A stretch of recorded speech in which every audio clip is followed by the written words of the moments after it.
आगरा जिले के छोटे से गांव आवलखेड़ा में एक बड़े विद्वान ब्राह्मण निवास करते थे, पंडित रूप किशोर शर्मा जी। उनकी धर्मपत्नी परिवार में सबसे बड़ी थी, सो सब लोग प्रेम से उनको ताई जी कहकर के पुकारते थे। उनका नाम था श्रीमती दान कुंवरी देवी।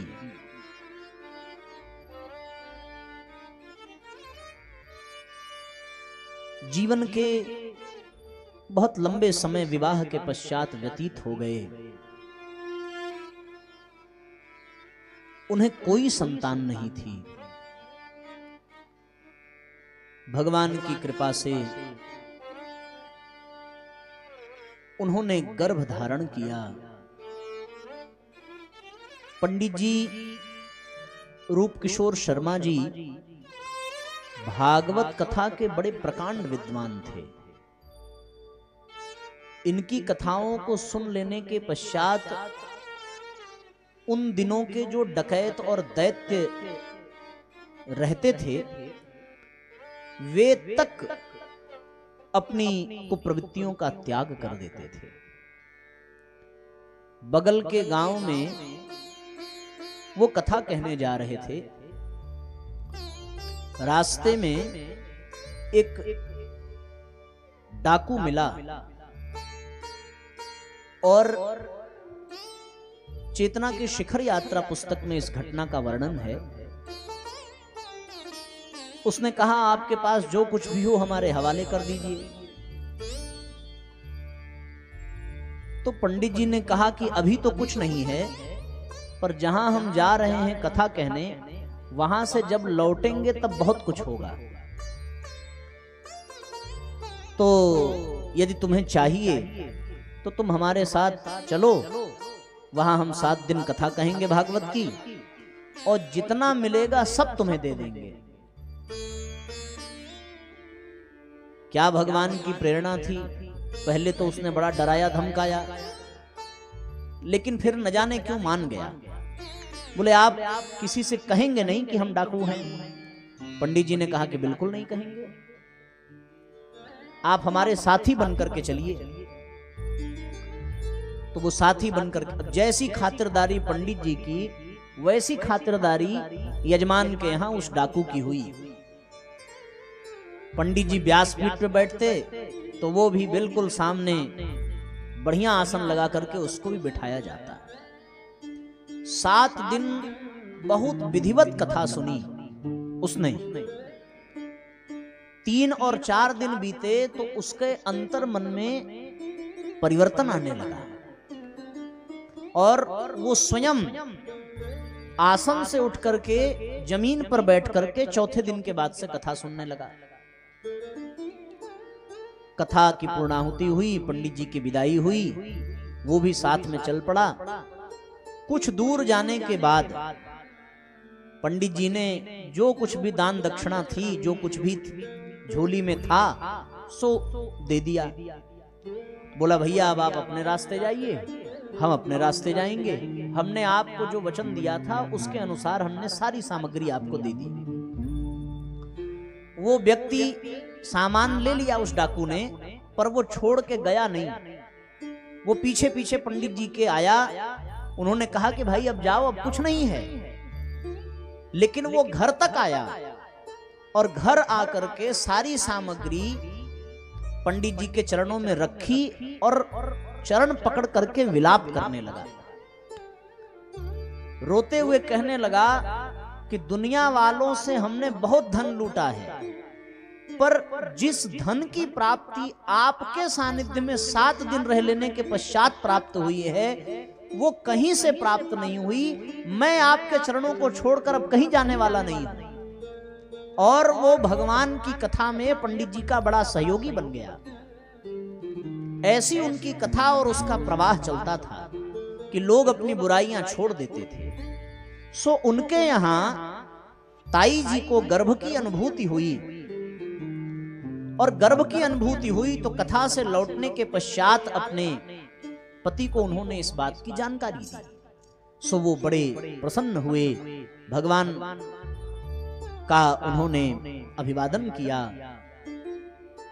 कुछ 2-3 माह बीते होंगे, तो 2-3 माह बीतने के पश्चात एक बार ताई जी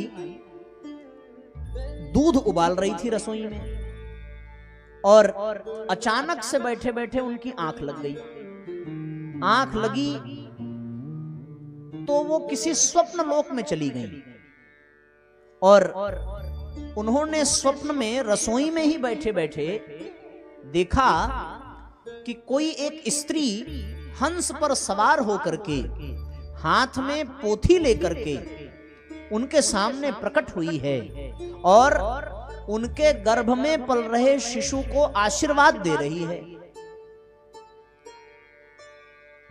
अचानक से दूध उबला, अग्नि पर दूध गिरा, गिरने के छन छन की आवाज से स्वप्न टूटा। रात्रि में अपने पति के सम्मुख उन्होंने अपनी इस स्वप्नाभूति को रखा।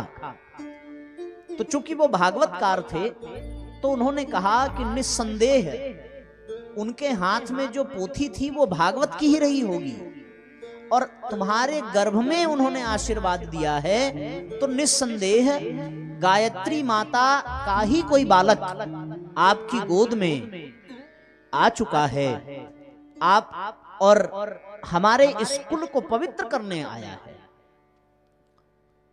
बात आई गई हो गई, बड़ा शुभ संकेत मिला। मन सदैव उत्साह, उमंग और उल्लास से भरा रहता है। उन दिनों परिवार में ऐसी परिस्थिति होती कि बहुत सारी मधुमक्खियां आकर के घर में छत्ता लगा लेती, और सब सोचते कि इन मधुमक्खियों को हटाया जाए, इनके छत्ते को तोड़कर भगाया जाए। पर ताई जी ने सबको मना कर रखा था कि ये मधुमक्खियां यहां आई हैं, ये किसी को नुकसान नहीं पहुंचाएंगी, इनको इस घर से हटाने की आवश्यकता नहीं है। और कितना सुंदर दृश्य है कि सवेरे जब ताई जी संध्या वंदन के लिए गर्भावस्था में जगती थीं, तो उन मधुमक्खियों के भिनभिनाने से उन्हें मानो वेद के मंत्रों के गूंजने का आभास होता था। उस घर का वातावरण ऐसा बन गया था। यद्यपि सामान्यतया तो आसपास की जो गौ माता थी वो वहां आकर के आहार पाती थी, पर अगल बगल के गांवों से भी 10-20 गायें अनायास उसी हवेली के सामने आकर के रुक जाती, और आहार ग्रहण करने के पश्चात भी वापस नहीं जाती। बहुत सी गायें तो वहां तब तक रही हैं जब तक उस बालक का जन्म नहीं हो गया। ऐसा वर्णन, अद्भुत दृश्य। और ये संकेत ऐसा है कि हिमालय से ऋषि सत्ताएं ही जीव जंतु और पशु पक्षी का रूप धारण करके अपना संरक्षण प्रदान करने के लिए ताई जी के गर्भ में उस हवेली के यत्र तत्र उन सब का निवास था। समय आया और कृष्ण त्रयोदशी की तिथि, पितृपक्ष का समय 1911 संभवतः 20 सितंबर को बहुत सुंदर बालक का जन्म हुआ। चारों ओर बधाइयां बजी। जितने भी यजमान थे पंडित जी के, बहुत दूर दूर से उनको बधाई देने के लिए आए। घर को बहुत सुंदर सजा दिया गया।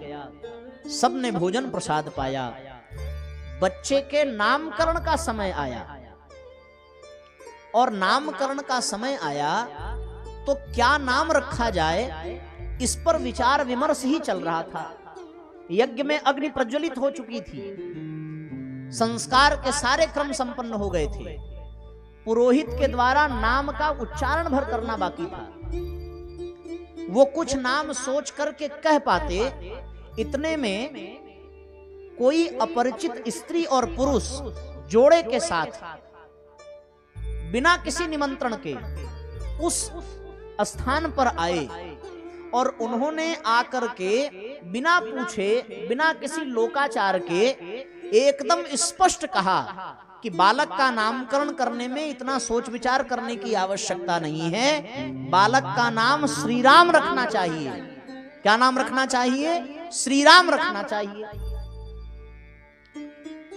और उनकी ओर जब उनके ये शब्द निकले तो उनकी ओर लोगों ने देखा। उन स्त्री पुरुष की ओर देखने में ऐसा प्रतीत हो रहा था मानो स्वयं सूर्य भगवान इस धरती पर मनुष्य रूप में आ गए हैं, इतना तेज उनके चेहरे पर था।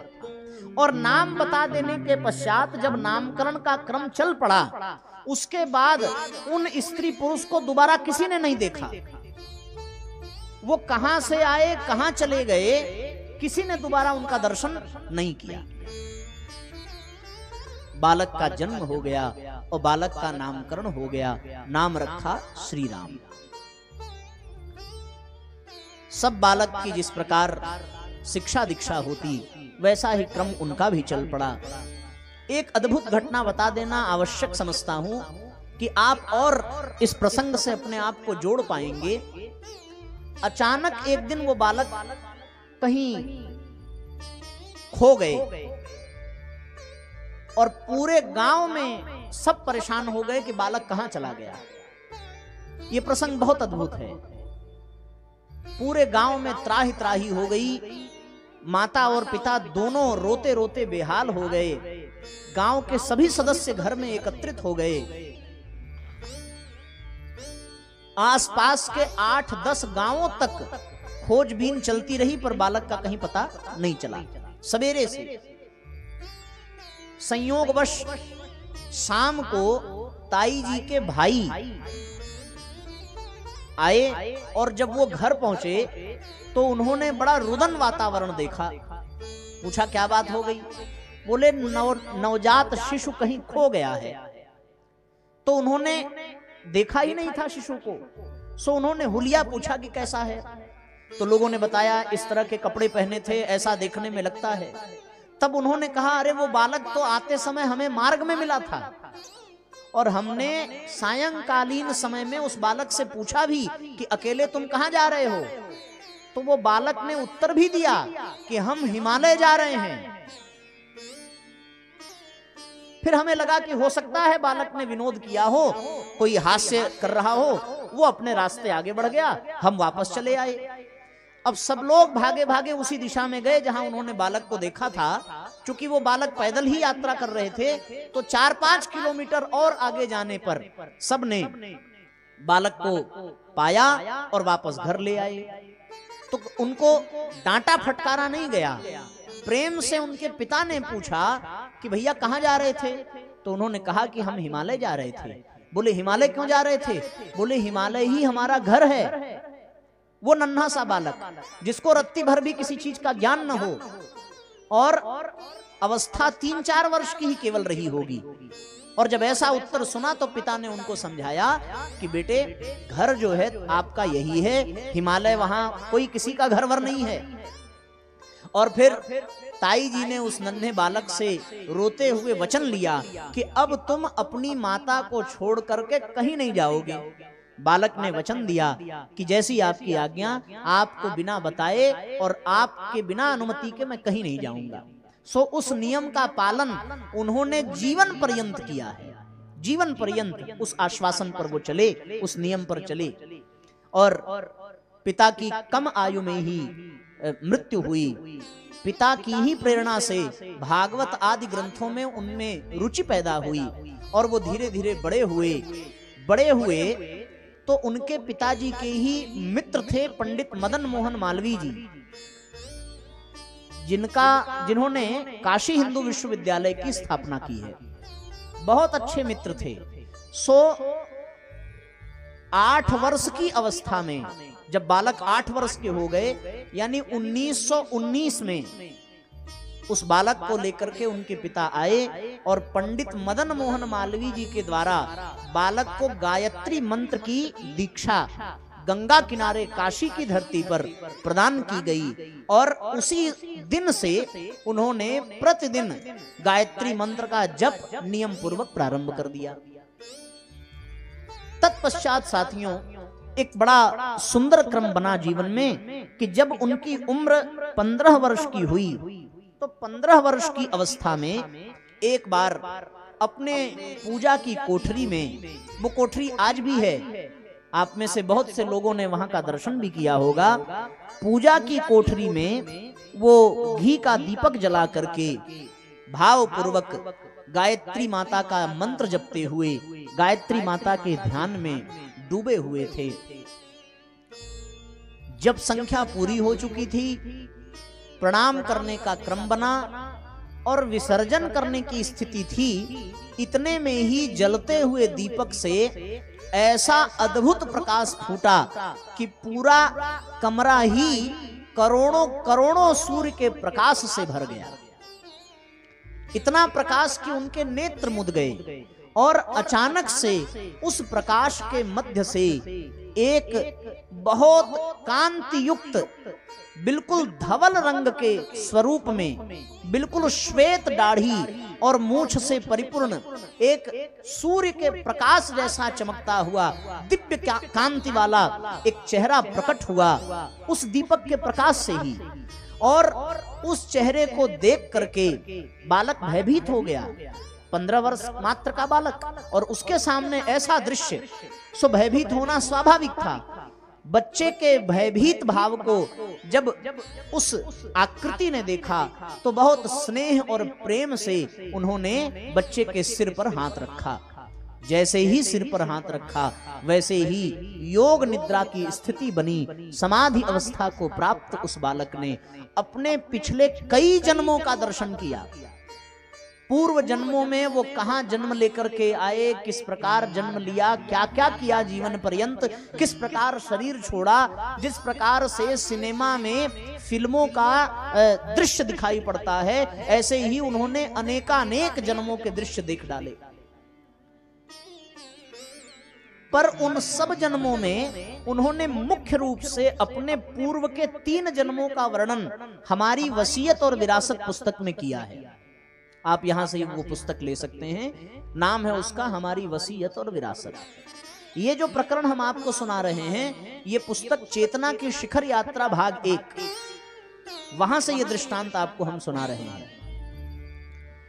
अब ये 1926 की घटना है, बसंत पंचमी का पावन पर्व, और उस बालक ने अपने पूर्व जन्मों का दर्शन किया और उन्होंने दर्शन पाया कि 12वीं शताब्दी में वो कबीरदास जी के रूप में इस धरती पर आए थे और उन्होंने अपनी कर्म भूमि गंगा के किनारे काशी को बनाया। तत्पश्चात 12वीं शताब्दी के पश्चात 15वीं शताब्दी में उन्होंने अपनी कर्म भूमि महाराष्ट्र की धरती को बनाया था और महाराष्ट्र में वो समर्थ गुरु रामदास के रूप में आए और रामदास बनकर के उन्होंने वीर शिवाजी को मुगलों के विरुद्ध खड़ा किया और मुगलों के नाकों चने चबवा दिए। ऐसा कठिन पुरुषार्थ और संगठन का सृजन किया समर्थ गुरु रामदास ने। तत्पश्चात 17वीं शताब्दी के अंत में कलकत्ता की धरती पर रामकृष्ण परमहंस के रूप में उनका अवतार हुआ और रामकृष्ण परमहंस के रूप में स्वामी विवेकानंद का उन्होंने सृजन किया और सारी दुनिया में भारतीय संस्कृति और भारतीय धर्म की ध्वजा को इस सृष्टि में फहरा दिया रामकृष्ण परमहंस के अवतार में। और अब इस 19वीं शताब्दी में उनका जन्म बालक श्री राम के रूप में हुआ है, ऐसा उन्होंने योग निद्रा में दर्शन किया। तत्पश्चात वो पहचान गए कि ये जो आकृति हमारे सामने प्रस्फुटित हुई है वो आकृति कोई और नहीं, स्वयं हमारे जन्म जन्मांतर के सद्गुरु हैं। और उनके विषय में हम आपसे क्या कहें, बहुत बड़े बड़े ऋषियों ने उनका दर्शन किया है और उनके आयु की कोई गणना नहीं बताई जा सकती। जो उस दीपक से प्रकाश से वो आकृति प्रकट हुई, उनका नाम बताया जाता है सर्वेश्वरानंद। और वो हिमालय के नंदनवन क्षेत्र में निवास करते थे। उन्होंने अपना शरीर त्याग कर कारण शरीर, सूक्ष्म शरीर का स्वरूप बना लिया। उनकी आयु की गणना एक बड़े सिद्ध संत हुए पायलट बाबा, उन्होंने एक पुस्तक लिखी है बोलता हिमालय। उस पुस्तक में उन्होंने दादा गुरुदेव का चित्रण किया है कि उनकी आयु लगभग 850 वर्ष की बताई जाती है। ऐसे सिद्ध पुरुष। और हम आपको सत्य बताते हैं, ये हमारी स्वयं की आत्मानुभूति है कि वो कोई और नहीं है बल्कि स्वयं ऋषि विश्वामित्र ही दादा गुरुदेव के रूप में इस धरती पर आए हैं, एक बार फिर से गायत्री की चेतना को जन जन में व्याप्त करने के लिए। और वही दादा गुरुदेव उस नन्हे से बालक के सामने प्रकट हुए, और ये बालक जो नाम से भी श्री राम है। और अब इसके आगे हम आपसे क्या कहें कि उन्होंने जिस प्रकार विश्वामित्र के रूप में राम को उत्तरदायित्व सौंपा था इस संसार से असुरता को मिटाने के लिए, उसी प्रकार वही विश्वामित्र पुनः दादा गुरुदेव के रूप में आकर के बालक श्री राम को सन 1926 में ये उत्तरदायित्व देते हैं कि अनास्था के इस असुर का समूल विनाश करने के लिए गायत्री चेतना को माध्यम बना करके इस सृष्टि को गायत्रीमय बना देने की आवश्यकता है। जब उस नन्हे से बालक ने जन्म जन्मांतर के अपने गुरु को पहचान लिया, तो फिर नन्हे से बालक के आंखों से आंसुओं की धारा बहने लगी। और बालक के आंखों से गिरते हुए आंसू किसी दुख के नहीं थे, वो समर्पण के आंसू थे, मानो कोई बिछड़ा हुआ पुनः मिल गया हो, जो जीवन का आधार हो, जो जीवन धन हो, जो जीवन का प्राण हो। उस ऋषि सत्ता को जब उस नन्हे से बालक ने अपने सामने पाया तो हृदय भाव विवल हो गया, आंखों से आंसुओं की धार बहने लगी और तुरंत मस्तक झुका करके अपना सर्वस्व अर्पित कर दिया। जैसे ही सर्वस्व अर्पित किया वैसे ही दादा गुरुदेव भी अत्यंत प्रफुल्लित हो गए।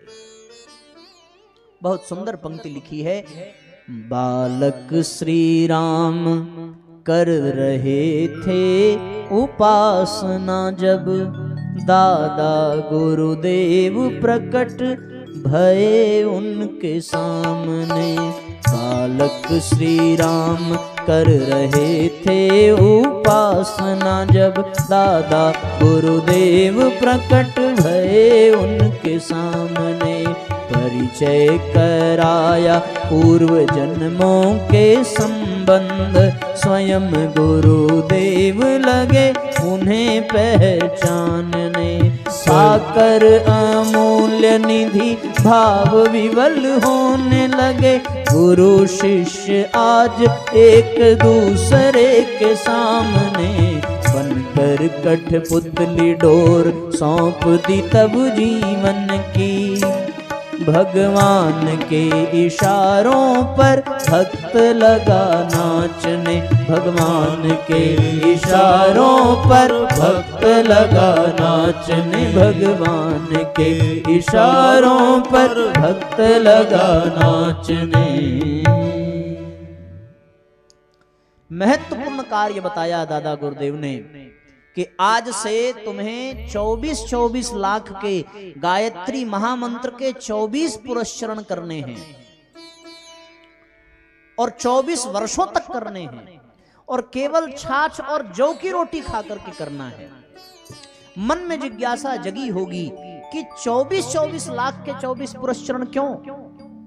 ये प्रश्न हम सबके मन में उठना चाहिए। तो आपने अगर इस वर्ष की जनवरी से लेकर के अब तक की अखंड ज्योति का प्रथम अध्याय का चिंतन किया होगा तो इस प्रश्न का समाधान मिल जाएगा। क्योंकि आपने कहा था कि साहित्य का भी वर्णन करना है, तो जनवरी 2025 की अखंड ज्योति से लेकर के अब तक की अखंड ज्योति का प्रथम अध्याय आप पढ़िए। उसमें बहुत सुंदर वर्णन, इसकी व्याख्या है कि 24 अक्षरों के ही मंत्र को 24-24 लाख का पुरस्चरण और 24 वर्षों तक क्यों किया। तब इसका वर्णन ये आता है, इसके पीछे का रहस्य ये है जो हम आपको बता दें। पहली बात कि इस संसार की रचना 3 गुणों से मिलकर के हुई है। सतोगुण, रजोगुण और तमोगुण। इन तीनों गुणों में जो विकृति आई है, उन तीन गुणों की विकृति को मिटाने के लिए त्रिपदा गायत्री का यह अनुष्ठान आवश्यक था। तत्पश्चात इन तीन गुणों के पश्चात इस सृष्टि में जो कुछ भी निर्माण हुआ है वो पंच तत्वों के द्वारा हुआ है। छितजल पावक गगन समीरा, इन पंच तत्वों में विकृति आ गई है और इन पंच तत्वों के विकारों को मिटाने के लिए गायत्री की साधना इसलिए आवश्यक है क्योंकि गायत्री के 5 चरण हैं। अब आप कहेंगे साहब हमने तो 3 चरण सुना था। 3 चरण त्रिपदा गायत्री का, 1 चरण व्याहृतियों का और 1 चरण प्रणव का। प्रणव से युक्त और व्याहृतियों से युक्त जो त्रिपदा गायत्री है उसके 5 चरण, इन 5 चरणों की साधना को सिद्ध कर लेने से पंच तत्वों के विकारों का परिमार्जन करने का उद्देश्य पूर्ण हुआ। तत्पश्चात इस सृष्टि में कुल मिलाकर के 9 प्रकार के ग्रह बताए गए हैं। इन 9 ग्रहों की दशा का प्रभाव इस धरती पर पड़ता है। कौन सा ग्रह किस राशि में प्रवेश करेगा वो सारा विवरण ज्योतिष शास्त्र के अनुसार मिलता है। उन ग्रहों की दशा से ही इस धरती पर बहुत सारे वातावरण के निर्माण और बहुत सारी परिस्थितियों के परिवर्तन का मूलभूत कारण बताया जाता है। उन 9 ग्रहों में व्याप्त समस्त विकारों को मिटाने के लिए 9 शब्द वाली गायत्री मंत्र का चयन परम पूज्य गुरुदेव को दादा गुरुदेव ने बताया कि 9 शब्द वाले गायत्री मंत्र की साधना से उन 9 प्रकार के ग्रहों के समस्त विकारों का उन्मूलन होगा। तत्पश्चात 12 राशियां हैं। उन राशियों और ग्रहों के संयोग से ही धरती पर सतयुगी वातावरण का जन्म होगा। इसलिए परम पूज्य गुरुदेव ने 12-12 वर्ष के 2 चरण में अपनी साधना को पूर्ण किया है। पहला चरण उन 12 प्रकार के समस्त राशियों के विकारों को मिटाने के लिए उन्होंने किया है, ये क्रम संपन्न किया। तत्पश्चात गायत्री मंत्र में 24 अक्षर हैं, लेकिन 3 व्याहृतियों को मिला देने से 27 अक्षर बन जाते हैं।